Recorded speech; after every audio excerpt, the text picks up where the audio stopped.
Tom Tauke, EVP of Public Policy at Verizon. So what did you work out, Tom, with Google?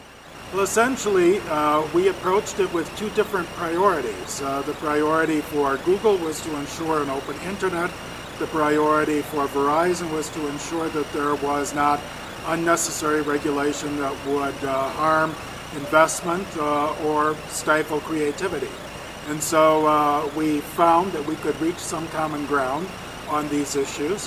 And what we attempted to do as a result was put together a plan that ensured that the open internet, as we know it and love it today, would be protected and would continue, while at the same time allowing for the development of new services and creativity and innovation in the broadband space.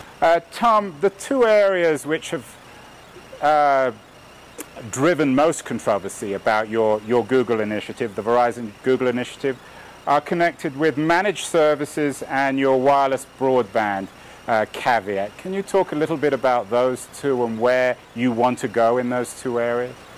Sure.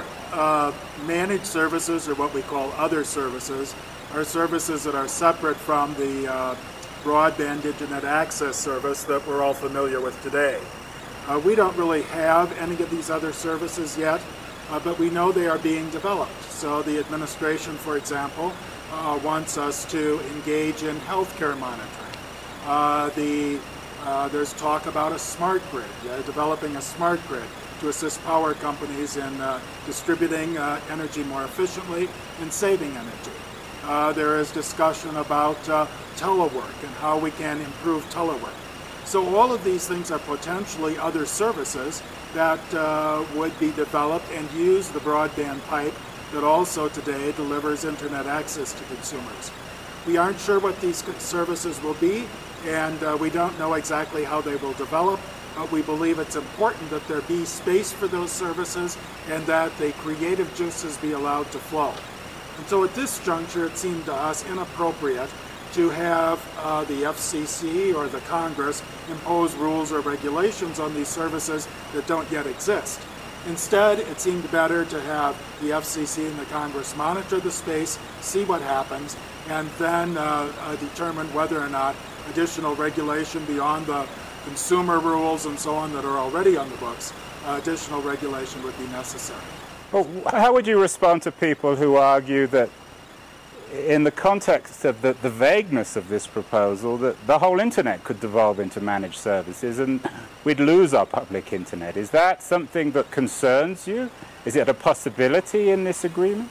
There are many things that are possibilities, but I think the trend is very clear. Broadband internet access providers are providing more and more capacity to consumers. It's increasing rapidly. There is more robustness to the internet as billions of dollars are being invested in order to ensure that the internet can be delivered in the best way possible to consumers. So the trend is in the opposite direction. Moreover, in the package that we put forward, before anybody can offer managed services, they must offer robust internet access to consumers. So that's a prerequisite before you can offer the managed services. And then as we look down the road, we have monitoring of the situation to determine whether or not there is any negative impact on broadband internet access services. But I believe that there's a lot of consensus developing. One, there's consensus around the advantages of an open internet without excessive prioritization or prioritization that would discriminate against content providers. I think secondly, there is a consensus that consumers should be in charge of their own experience on the internet. Third, there is a consensus around what the role of the FCC should be, that instead of writing rules in anticipation of how the marketplace would develop, instead the FCC would enforce principles on a case-by-case basis. I think there's consensus that wireless is different, although there is not consensus of exactly how it should be treated. I think there's also consensus that there needs to be room for some additional innovation in the broadband space. So on a number of things, consensus has developed over the last several years, and at least sufficient consensus to move the public policy process forward. And what is this going to mean to the guys in Iowa, the people you used to represent, where you're from? How will this impact on real people's lives? In a sense, I don't think it's going to have a lot of impact in the near term. One of the good things is that most players in the internet space have been behaving well. And so as a result, people are getting what they want out of the internet. Both wireline and wireless. They go where they want to go. They download what they want to download. They are fully engaged, if you will, with what is offered and available on the internet. That will continue. I think in addition, this policy will permit the investment, a huge amount of investment that is being put in broadband infrastructure to continue to be made. Again, both wireline and wireless. So in a sense, I don't think that there will be any immediate impact on most consumers. Hopefully, this will mean down the road that there will also be continued creativity and innovation in the space. How would you explain the emotive nature of the response on the blogosphere? Are these people crazy? Are they protecting something that they so cherish that they've lost all reason, or do they have a point? Everybody always has a point, and some people want to solve problems that have not yet arisen, and that generally isn't the way public policy works. Generally, public policy never completely addresses an issue. It addresses things as much as it can, as much as consensus can be reached at a given time. And I think that's where we are here. I believe that in his campaign, the president called for essentially two things.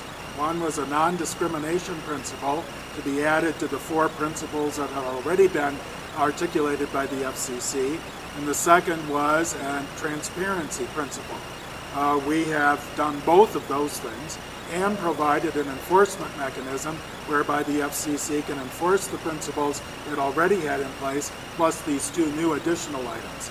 So I think that's been very important.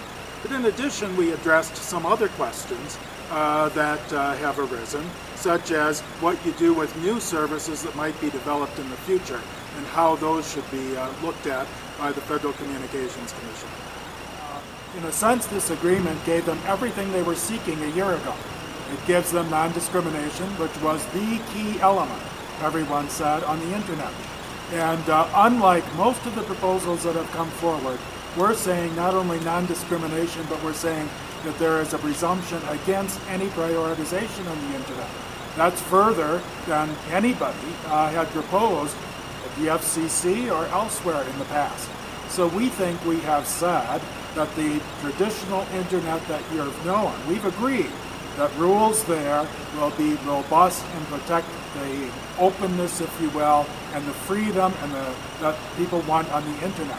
But the internet is not going to deliver everything.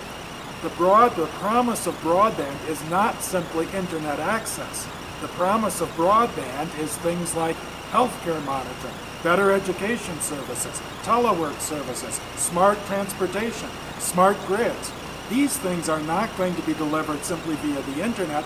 They require a different kind of security, a different kind of robustness than the internet may provide. The internet is a best efforts network of network services.